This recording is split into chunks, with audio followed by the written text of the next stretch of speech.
जय हिंद दोस्तों, मैं भूपेन नामदेव। कैसे हो आप लोग? आशा करता हूँ आप लोग अच्छे होंगे और अच्छे से तैयारी कर रहे होंगे। जैसा कि आप स्क्रीन पर देख रहे हो, यह पेपर एसएससी जीडी का प्रीवियस ईयर का पेपर है, यानी जो आपकी पिछली भर्ती एसएससी जीडी की निकली हुई थी उसका ये पूरा आंसर की है। तो आज हम जीके जीएस के सेक्शन को सॉल्व करने वाले हैं। इसके अलावा अगर आप रीजनिंग, मैथ और हिंदी का प्रीवियस ईयर का पेपर देखना चाहते हैं तो वो भी मैं सॉल्व कराया हूँ, तो वीडियो प्लेलिस्ट पर जाकर देख सकते हो।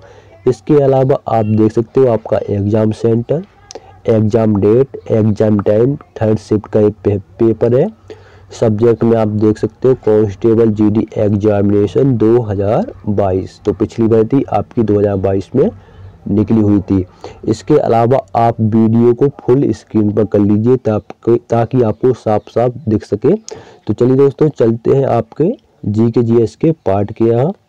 इसके अलावा अगर आप यह प्रीवियस ईयर का पेपर सॉल्व करोगे तो आपको आसानी से पता चल जाएगा कि जो आपका एसएससी जीडी में प्रश्न पूछे जाते हैं उन प्रश्नों का लेवल क्या रहता है, क्या कठिन प्रश्न पूछे जाते हैं, सरल पूछे जाते हैं। इसके अलावा किस किस टॉपिक से आपका एसएससी जीडी में प्रश्न पूछे जाते हैं ये आपको आसानी से पता चल जाएगा। तो ये आप देख सकते हो section part B, general knowledge and general awareness. चलिए दोस्तों, वीडियो स्टार्ट करते हैं।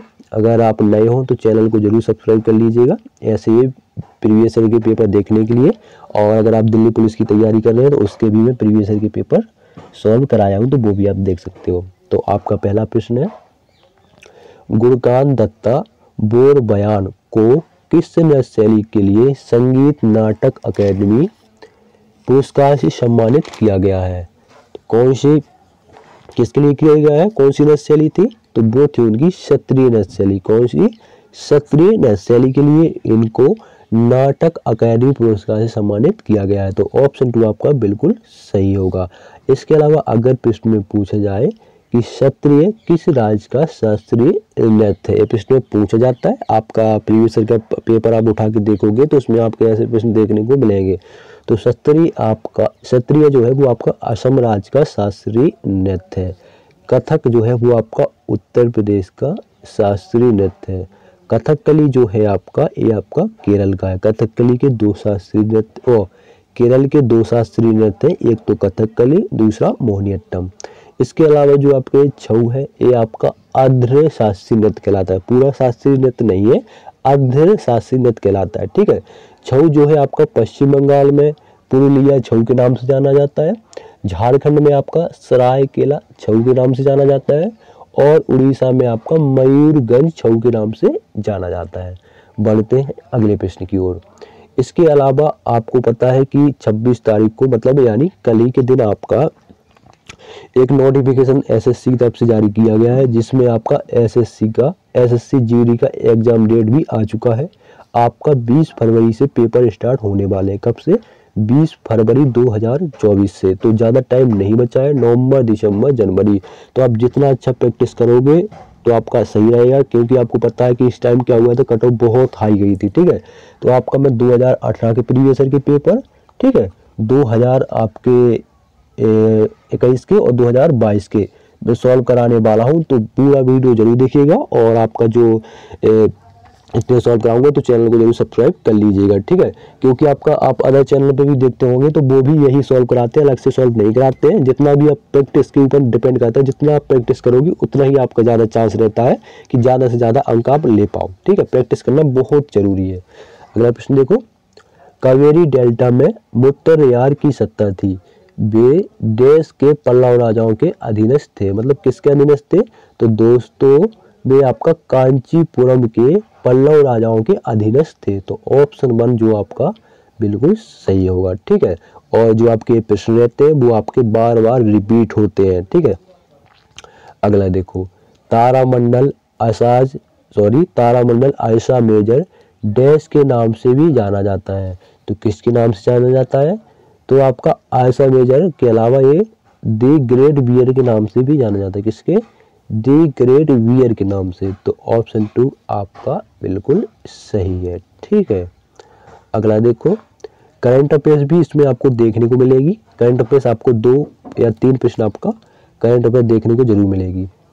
कार्यस्थल में महिलाओं के विरुद्ध यौन उत्पीड़न को रोकने और उनकी सुरक्षा के लिए डैश पोस्ट नीति की आवश्यकता को अनिवार्य करता है। तो कौन करता है? वो है आपका कार्यस्थल पर महिलाओं का यौन उत्पीड़न रोकथाम निषेध और निवारण अधिनियम 2013। कौन करता है? अधिनियम 2013। तो ऑप्शन आपका बिल्कुल सही होगा। ये अच्छा प्रश्न है, इसको नोट कर लो। अगला देखो, उस अम्ल की पहचान कीजिए जो जिंक को जिंक सल्फेट में परिवर्तित करता है। तो कौन सा अम्ल है? वो है आपका सल्फ्यूरिक अम्ल। कौन सा? सल्फ्यूरिक अम्ल H2SO4। अगर आपने हाई स्कूल में 100% पढ़ा होगा, ठीक है। इसका जो उपयोग है वो आपका जो आपकी बैटरी रहती है उसमें आपका किया जाता है, ठीक है। बैटरी में तेजाब के रूप में भरा रहता है। कौन? सल्फ्यूरिक अम्ल, ठीक है। और यही आपको जिंक सल्फेट में परिवर्तित करता है। तो ऑप्शन 1 बिल्कुल सही होगा। अगला प्रश्न देखेंगे। सॉरी, ये थोड़ा हाँ, तो आपका अगला प्रश्न करंट अफेयर्स से। अगस्त 2022 में केंद्रीय सतर्कता आयोग CVC यानी सेंट्रल विजिलेंस कमीशन के रूप में किसने शपथ ली? तो किसने शपथ ली? तो वो है आपके सुरेश पटेल। और किसने शपथ ली? सुरेश पटेल ने ली, ठीक है। जो आपका CVC है, भारत में जितने भी आपके जैसे एम्प्लॉय है, मतलब जैसे कोई कार्य कर रहा है, कोई अधिकारी है, चाहे वो IPS क्यों ना हो, चाहे IAS हो क्यों ना हो, चाहे वो CBI हो, कोई भी हो, सबके ऊपर नजर रखता है।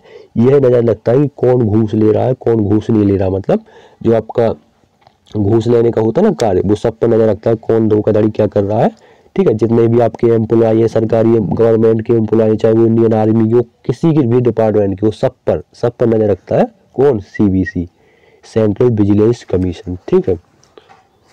अगला देखो, कोशिका की आत्मघाती थैलियां किसे कहा जाता है? तो दोस्तों ये आपने बहुत ही अच्छा प्रश्न है, ये कई बार आपका हाई स्कूल में भी पूछा गया है, ठीक है ना। तो कोशिका की आत्मघाती थैलियां आपका लाइसोसोम कहलाती है। कौन?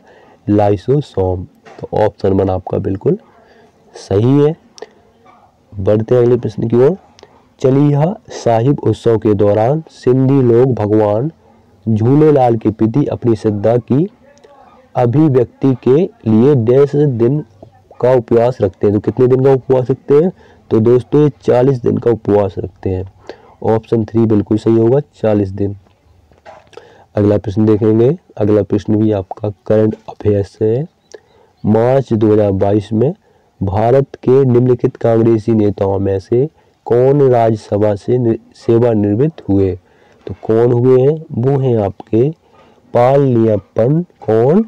पालनियप्पन चिदम्बरम। तो ऑप्शन 2 आपका बिल्कुल सही है।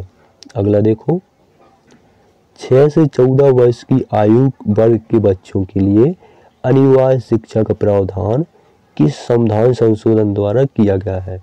तो कौन सा संविधान संशोधन है? वो है आपका 86वां संविधान संशोधन। तो ऑप्शन 2 बिल्कुल सही होगा।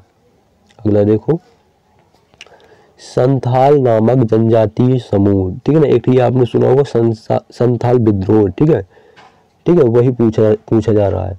संथाल नामक जनजातीय समूह देश में बगावत कर दी थी, या संथाल विद्रोह कब हुआ था? तो दोस्तों ये आपका 1855 में हुआ था। ऑप्शन 4 बिल्कुल सही है, 1855। अगला देखिए, किस टीम ने सबसे ज्यादा रणजी ट्रॉफी खिताब जीती है? तो किस टीम ने जीती है? तो दोस्तों ये आपका मुंबई टीम ने। कौन सी? मुंबई की जो टीम है उसने जीती है। ऑप्शन 3 बिल्कुल सही है। अगला देखो, भारत में पहली फॉर्मूला 1 रेस देश में आयोजित की गई थी। तो कब आयोजित की गई थी? ये आपका 2011 में। तो ऑप्शन 3 बिल्कुल सही है। अगला देखो, उत्तर प्रदेश किस देश के साथ अपनी अंतर्राष्ट्रीय सीमा साझा करता है? तो दोस्तों उत्तर प्रदेश अपना किसके साथ? नेपाल के साथ। पाकिस्तान बिल्कुल नहीं। चीन के साथ करता, लेकिन उसके चीन के नीचे क्या है? नेपाल आ जाता है। नेपाल के नीचे फिर आपका उत्तर प्रदेश है। अगर नेपाल नहीं होता तो चीन के साथ ही वो सीमा साझा करता है। तो ऑप्शन 1 आपका नेपाल बिल्कुल सही है। अगला देखो, भारत में अंतःस्थलीय नौ संचालन जलमार्ग डैश किलोमीटर लंबा है। तो कितने इसकी लंबाई पूछिए, तो ये आपका 14,500 किलोमीटर लंबा है। तो ऑप्शन 4 आपका बिल्कुल सही है। अगला देखो, डैश को विकास का आधार माना जाता है। तो किसको माना जाता है? विनिर्माण उद्योग को विकास का आधार माना जाता है। तो ऑप्शन 1 आपका बिल्कुल सही होगा। अगला देखिए, अप्रैल 2021 तक कितने राज्यों में विधान परिषद है? तो आपका अप्रैल 2021 के अनुसार बताना है। तो 6 राज्यों में आपका विधान परिषद है। ठीक है, ऑप्शन 2 6 राज्य।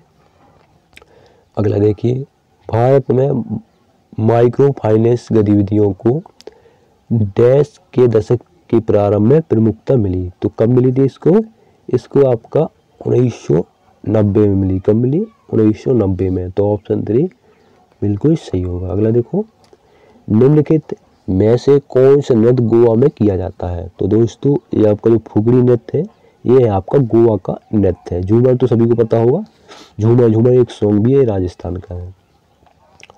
अगला देखिए, निम्नलिखित में से कौन सा उद्योग विशेष रूप से सार्वजनिक क्षेत्र में वस्तुओं के निर्माण के लिए आरक्षित है? तो कौन सा है? वो है आपका परमाणु ऊर्जा। कौन सा? परमाणु ऊर्जा। तो ऑप्शन 1 आपका बिल्कुल सही है। तो दोस्तों ये थे आपका दिल्ली पुलिस कांस्टेबल में पूछे गए GS के प्रश्न। वीडियो कैसे लगा कमेंट बॉक्स में जरूर बताएं। कैसे अगर आपको कहीं डाउट लगा हो, कहीं मिस्टेक हुई हो, तो वो भी जरूर बताएं। और आपका एग्जाम डेट पहले से ही बता चुका हूँ कि आपका एग्जाम डेट आ चुका है। ये आपका मैथ का पेपर है। तो मिलते हैं किसी नेक्स्ट वीडियो में, तब तक के लिए जय हिंद, जय भारत।